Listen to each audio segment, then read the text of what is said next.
Well, hello everybody, it's gonna do a little shooting today. I got a gun that I've had for a really long time. I wanted to share it with you guys because it's a true classic to me. This is the Smith & Wesson Model 422. Of course, the gun's empty. Show you guys that for safety purposes. This is a unique gun. If you haven't been around these, it's just, the design of the gun's very unique. So the barrel comes out of the bottom of the slide and the barrel is fixed in there. So it's a really unique design.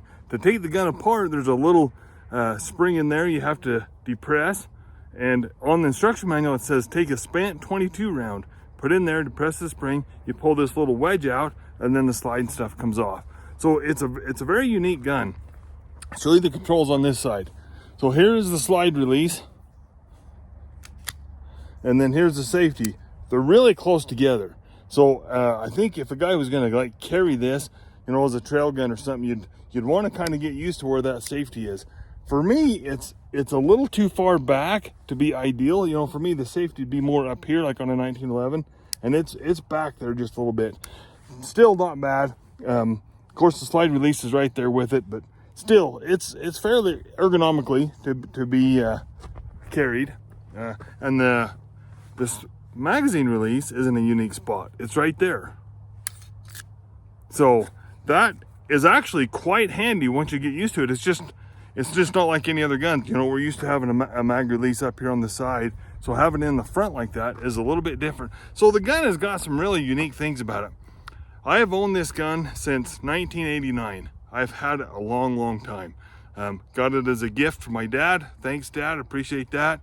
Me and my brothers both, or older brother, both got Smith & Wessons that year for Christmas. So this gun has a lot of sentimental value to it. For me personally, I have not like carried this gun as a trail gun much. My older brother's a houndsman, and he has carried his, and it's got a bazillion miles on it and probably that many rounds through it too. Great guns. It's interesting because if you look on the internet, there is a little bit of trash talk about these. They didn't make them for very long, so there must have had something, I don't know what. You know, they kind of went to that Victory and some of the other Smith & Wesson 22s, but you know, between me and him, I got some extended family and friends that have these and have had them for a long time and had nothing but great luck with them. So myself, I truly love this gun. We're going to do some shooting with it today and do some accuracy tests, of course. But I will tell you, if you shoot this enough and don't clean it, it will not cycle. I hope today it'll cycle because it's probably been a few years since I've cleaned it. I think it'll probably be okay. So show you what the ammo we're going to shoot with it. Oh, another thing I was going to show you that I find a little bit interesting. Brought a 1911 out, and so the grip angle is almost a twin to the 1911. So there's almost, to me, not sure how well you can see that, but it is almost exactly the same as the 1911 as far as the grip angle goes. And to me, in the industry of these types of guns, there's two different styles. There's the Luger style, that you know, like the Ruger Mark IIs that have a little bit more forward, or the more straight up of the 1911. For me personally, I prefer the 1911. It's just a personal preference of however fits your gun or fits your hand, whatever. So anyway, I just found that interesting because I had both these guns sitting on the bench and I'm like, man, they are very close to that same grip angle. Anyway, I wanted to point that out. So we just got two types of ammo to shoot today. The old tried and true Federal 36 grain hollow points.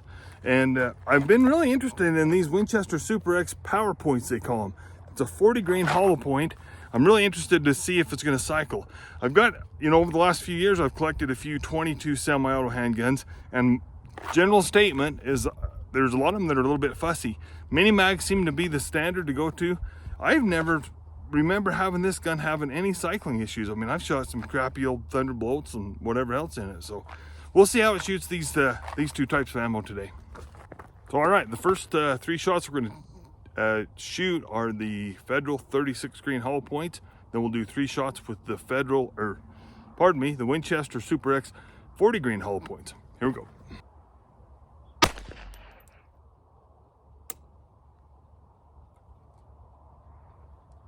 Well, that might be our first malfunction.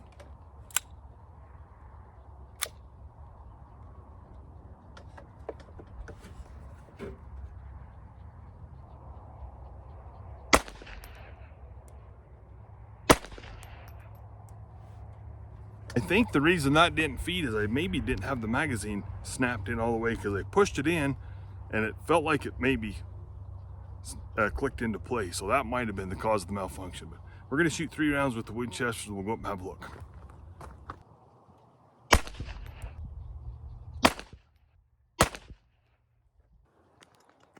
All right, let's walk up and have a look. All right, well, I guess that's why we do these tests, isn't it? I'm a little shocked, to be honest with you. So here's 3 shots of the Federals. 2, 3. I'll bring my tape measure, but that's probably 1.5 inches. That's a pretty good group. Here's 3 shots with the Winchesters. 1, 2, clear over here, 3. So yeah, I don't know, that's 3-4 inch group. Very interesting, that surprises me. All right, well, I was kind of hoping that Winchester Super X Hollow Point would perform well, because I've got that Savage rifle that shoots those Winchesters good, and I'm going to be doing some more extensive research on them just because they're available. For whatever reason, the local stores here are pushing them. Everybody's got a shelf full of them, and so, I mean, was that an absolutely unacceptable group with Winchesters? No, but I sure like the Federals better, and for whatever reason, for the last 30 years, when I go to the store for 22 shells, I look for those Federal 36 grainers. It seems like I've had consistently better success with those. So I don't know. I mean, I guess it goes back to it. That's what's worked for me. So maybe I ought to forget about those Winchesters. I don't know. Anyway, we'll keep doing some testing. That's what makes this fun, right? So we'll do one more 3-shot group with each type of ammo.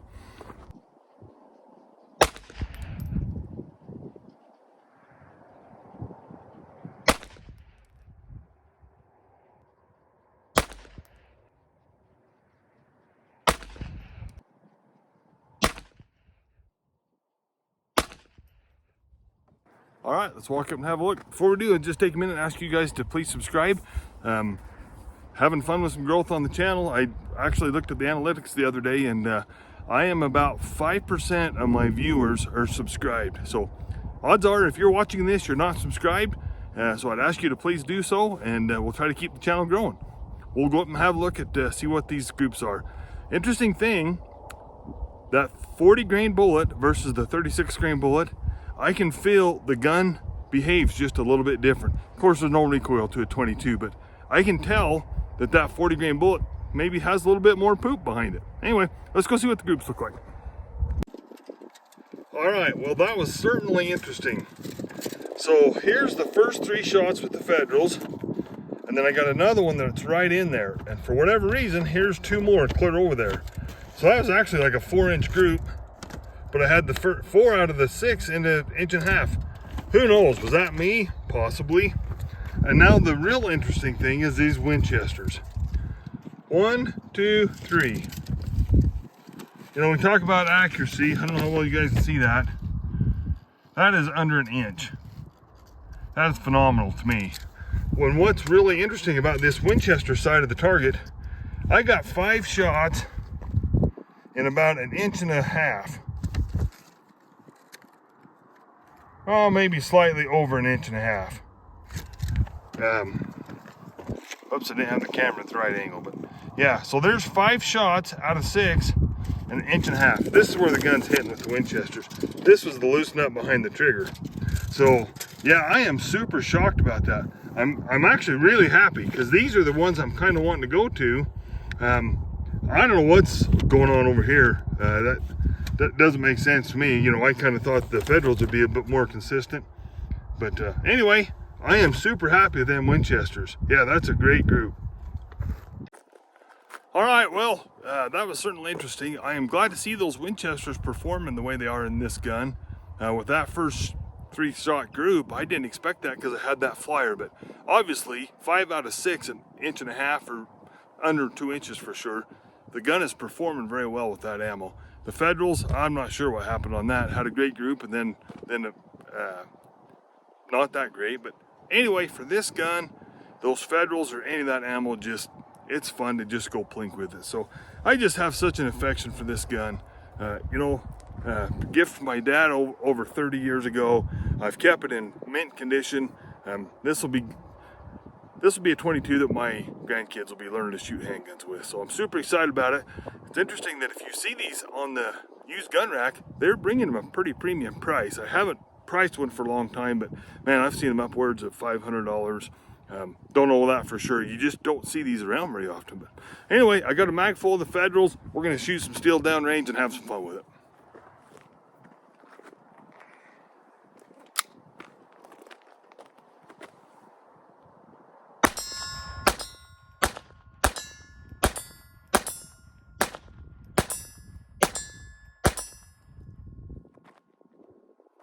I don't know, does it get any funner than unloading a mag of 22 out of a premium handgun? I think it's pretty good. I'm gonna grab a mag full of those Winchesters and see how they do.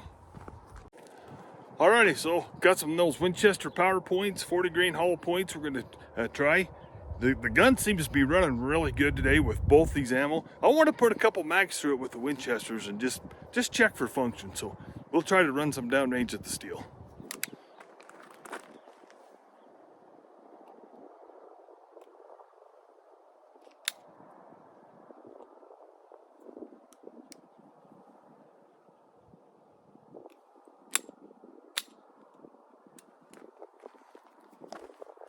So you know, it's probably pretty apparent that I have not shot this gun for quite a while. That's twice I did not get the magazine in all the way. You kind of have to give that a little shove and feel it snap into place. It won't cycle without doing that. I've proved it twice today.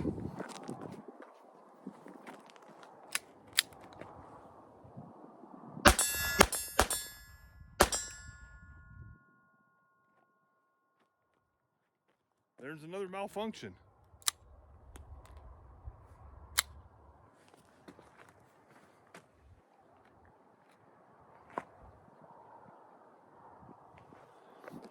Well, I'm gonna call that bad ammo. It's got a pretty good dent in the primer and did not go off.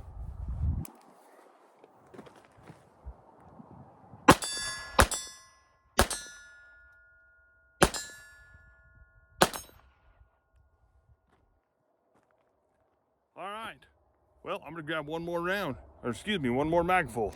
All right, so we're gonna shoot another mag full of these Winchesters. Really interesting, that malfunction, the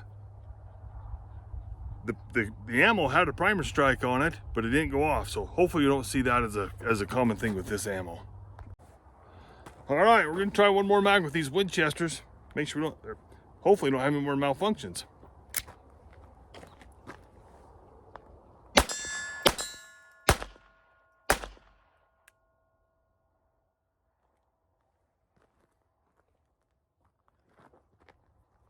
Well, I guess that's why we do the testing. I think we got another one that's the same thing. Yeah. Huh, very interesting.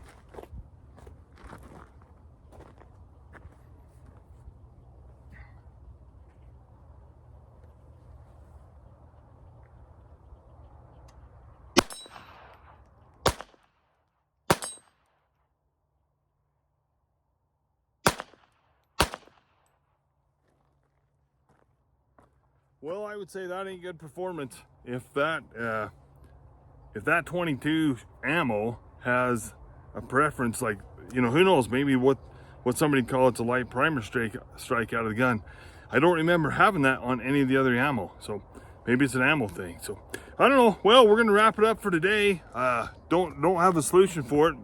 Maybe the gun needs to be cleaned. That might be a good place to start with it, but sure shoots those Winchesters very well. So anyway, Smith & Wesson 422. This thing is a classic. I truly have a lot of affection for this gun. Hopefully I'll get great service out of it for many more decades to come. Thanks for watching.